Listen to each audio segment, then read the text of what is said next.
Kudlow Show. Entertaining and informative on the Red Apple Podcast Network.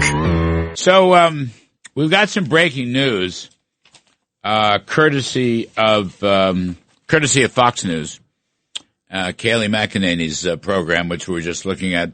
President Trump has pulled Witkoff and Jared Kushner off. They're not going to Pakistan. There aren't going to be any talks. And that's that. The Iranians themselves, I guess some of them didn't show. I don't know the whole story. We're doing this in real time. It just came across. It's not even up on the Fox website. And that's that. And that's what we're talking about. I mean, I don't want a deal. I want unconditional surrender. We're crushing them. And our economic blockade and financial blockade is taking place on schedule, and they're in a heap of trouble, and eventually, they are going to have to accede to the general population. Let me stop yapping and bring in Senator Ron Johnson, my good old friend from the great state of Wisconsin. Senator, I want to talk to you about budgets, but your thoughts on this breaking news. The president has pulled Steve Witkoff and Jared Kushner. They are not going to Pakistan, and they are not going to have any talks with Iran this weekend. Well, the stark reality of what's happening in Iran is the people in control are the ones that have the guns. And they are holding tens of millions of Iranians hostage.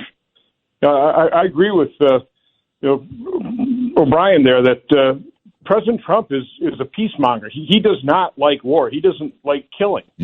And as a result, he's highly reluctant to destroy their society, end their economy, because he understands that would hurt millions of innocent Iranians who are being held hostage by the 800,000 IRGC and Basij members who have guns.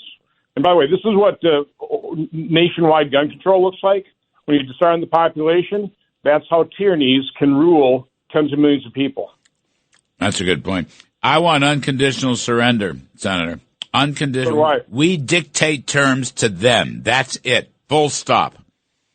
Yeah, people don't realize the existential threat that Iran represents if they're a nuclear power. They've got missile technologies. They could plant a barge off our shore, launch one of those missiles, set off a nuclear blast, an EMP event, destroy our electrical grid. That is existential to America, and they're crazy enough to do it. So that's why every president since Clinton said we cannot allow them to have a nuclear weapon. No other president did anything about it. Trump is. He's acting while we still can act. Yes, sir. 100%. Now, switching gears a little bit. My column is Republicans, are you listening? We need a big, ambitious, pro-growth budget bill. We're not getting it, Senator. We're getting a skinny bill that just funds ICE and the Customs and Border, which I favor. I want them, but they have plenty of money from the last year's bill. Meanwhile, the rest of DHS is not getting funded. Meanwhile, there's no talk about putting a voting rights bill in there. There's no talk about, some tax relief, 4% gasoline. Why not give the middle class some tax relief? Inflation index, the capital gains tax. What about all the waste, fraud, and abuse? Emmett Oz is $100 billion in Los Angeles alone. Where's that coming from? Where's the rest of what Elon Musk was doing with Doge?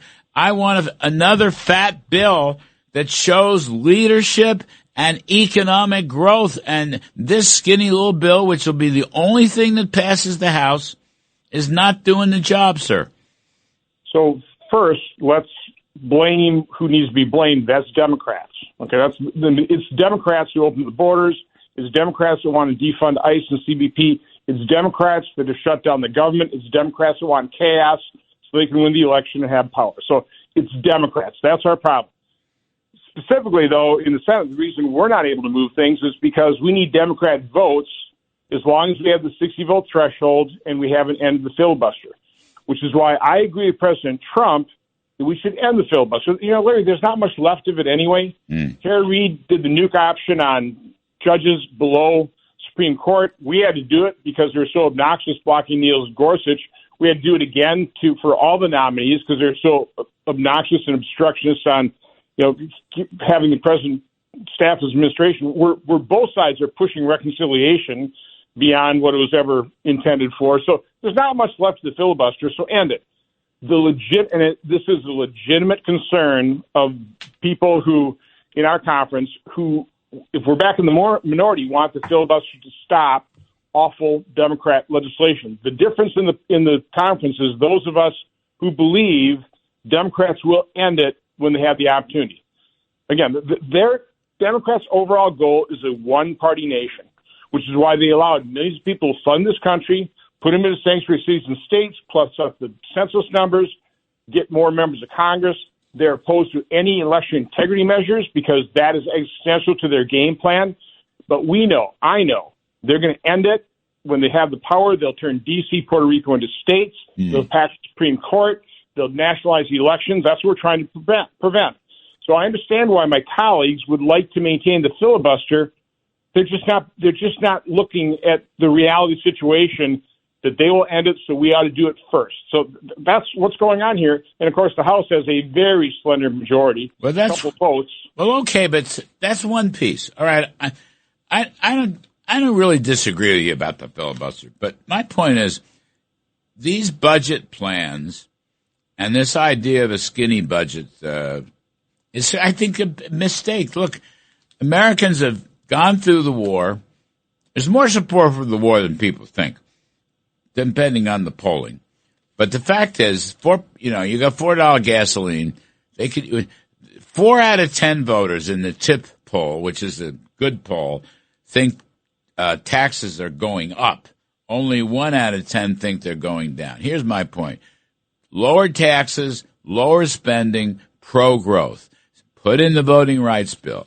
Why not have one big, beautiful bill? Okay, 50 votes, let J.D. But whatever. We did this a year ago. There was skepticism in the leadership of the Senate, but we finally did it. Guys like me, every night I pounded away on one big, beautiful bill. You're only going to get one bite out of the apple because of the House that you mentioned. It's only 218. But why this skinny bill is not going to do anything for anybody. It is not leadership. It is not growth. So again, the only pushback on that is we're running out of time. We didn't give the president that much flexibility in terms of funding DHS. So we gave him enough to fund just ICE and CBP, but because they've shut down DHS and the House won't pass the partial DHS funding bill, he's using that small pot of money, it's not that large, to pay everybody else's salary, so we have total chaos. So the clock is running, and so that's why I actually support the skinny reconciliation, but we should have it done next week. So then we could turn ourselves to a much larger reconciliation bill.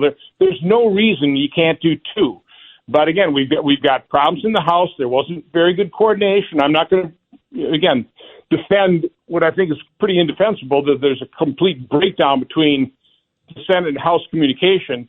But again, I want to do a whole lot more. You agree with me? We do need to fund DHS. There's a Kudlow economic plan. You agree with it? Yeah. Absolutely. Again, I want to do so much. I want to do so much more than one big, beautiful bill. Yes. I wanted to use that to return to a reasonable pre-pandemic level of spending. Didn't do that. Okay. So no, I'm not going to defend the current situation, but I do want to redirect everybody's ire to the real cause of the problem, which are Democrats. Right. We may not be great Republicans, but the Democrats are orders of magnitude worse. They're destroying this country. Sir. Yeah. Senator Ron Johnson, the great state of Wisconsin, and an old friend. Thank you, sir. We appreciate it. That's the music. We're going to have to stop. Stock market work on the other side of the break, folks. Stick around. The Larry Kudlow Show on the Red Apple Podcast Network.